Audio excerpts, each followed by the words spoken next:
तर मित्रांनो, आपण मार्लेश्वरचं दर्शन घेऊन आलेलो आहोत आणि आता आपण गणपतीपुळेला जात आहोत। आता आपण संगमेश्वर रेल्वे स्टेशनला आहोत। समोरनं दिवा सावंतवाडी येते, ती आपण पकडून आता आपण रत्नागिरी स्टेशनला उतरणार आहोत।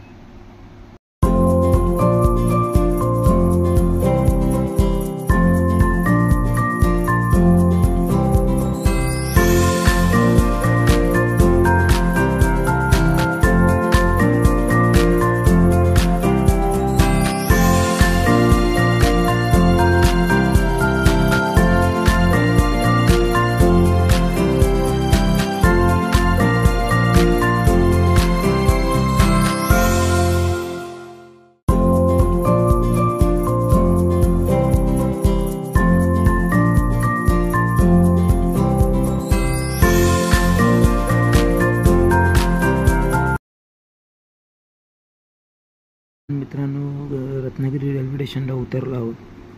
आता रत्नागिरीवरून आपण बस किंवा रिक्षा या करून गणपतीपुळे या ठिकाणी जाणार आहोत। त्या ठिकाणी जाऊया। इथून बस रत्नागिरी रेल्वे स्टेशनवरून रत्नागिरी बस स्टँडला जावं लागेल। त्यानंतर आपल्याला गणपतीपुळे बस भेटेल, ती पकडून आपण रत्नागिरी बस डेपोला जाऊन आपण तिकडनं गणपतीपुळे बस पकडून आपण गणपतीपुळेला जाऊया।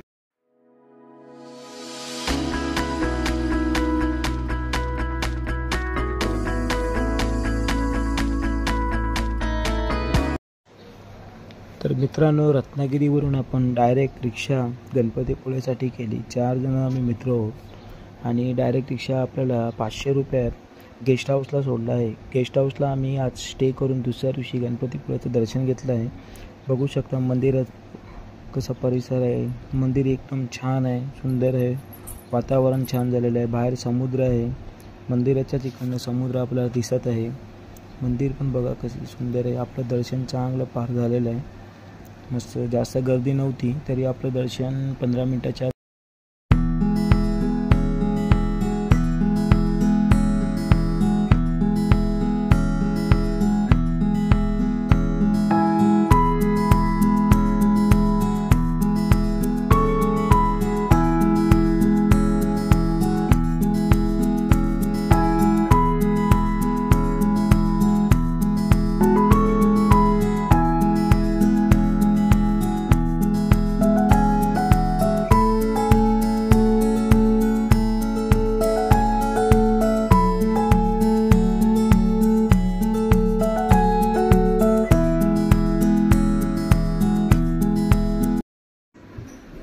मित्रांनो, आपण गणपतीपुळे समुद्रावर आहोत, चौपाटी समुद्रावर। तर आपण समुद्र बघू शकतो कसा खवळला आहे।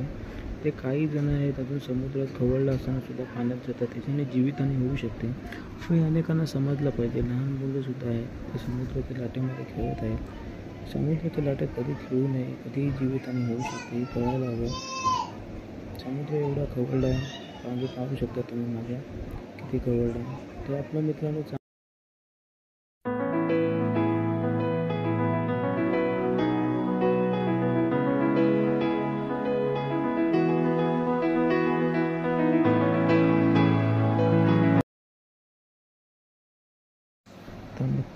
मित्रांनो आता आपण निघालो आहोत गणपतीपुळे बीचवरून रत्नागिरीला जायला। गणपतीपुळे बसस्टँडपासून आपण आरेवारी मार्गे जाणारी बस पकडणार आहोत। ही बस गणपतीपुळेपासून आरेवारी मार्गे रत्नागिरी जाते, ती बस आपण पकडली आहे। पाहू शकता तुम्ही समुद्र मस्तपैकी।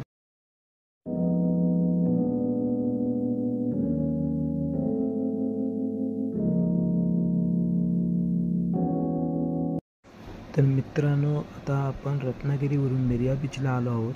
तर मिरिया बीच इथे ही बोट आलेली 2020मध्ये, ती बघायला आलो आहोत। साऊथ आफ्रिकेवरून ही बोट जात होती, तेव्हा तिला मध्येच सिग्नल खराब झाल्यामुळे यंत्रणात ताबा सुटल्यामुळे ही बोट इथे आली होती आणि ती बोट आपण बघायला आलेलो आहोत। तिथे त्या बोटीचे पूर्ण 2 तुकडे पावसाच्या प्रचंड पाणी समुद्रामध्ये खवळल्यामुळे आणि लाटांमुळे बोटीचे 2 तुकडे झाले आहेत। बघू शकता तुम्ही, मिरिया बीचवर ही बोट आहे।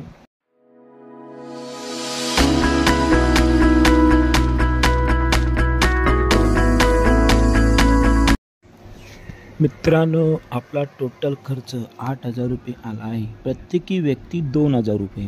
आम्ही 4 मित्र होतो. 4 मित्रांचा प्रत्येकी व्यक्ती 2,000 रुपये असा आपला टोटल खर्च 8,000 रुपये आला आहे. मुंबई ते संगमेश्वर, संगमेश्वर ते देवरुख, देवरुख ते मार्लेश्वर, मार्लेश्वर ते गणपतीपुळे असा आपला प्रवास होता. आणि आज आपण हा केलेला आहे. व्हिडिओ आवडला असेल तर लाईक करा, सबस्क्राईब करा.